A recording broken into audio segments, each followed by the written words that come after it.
Hey everybody, what is going on? I hope you guys are all doing well, and welcome to another tutorial video. In this video, I'm going to be explaining to you guys how you can create widgets on Zoho CRM. So let's get right into it. Now, widgets are basically used to display certain data and possibly do other different things, and you can very easily create them through your homepage on Zoho CRM. Once you're logged in, what you need to do is right here next to your view, click these three dots, and as you can see, you have this here tab, which is crm.dashboard.add.widget.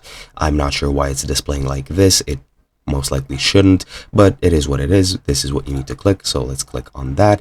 And as you can see, you need to add a component. You can get it from the dashboard, custom view, widgets, or kiosk. I'll select dashboard.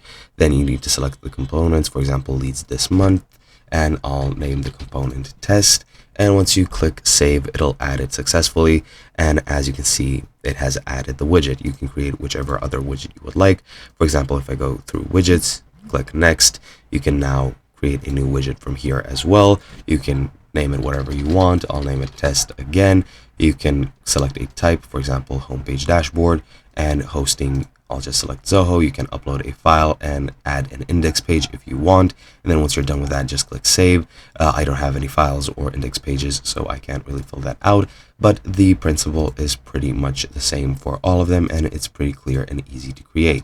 You can also create custom views, for example, contacts. Custom view, select all locked contacts, and I'll just name it locked contacts.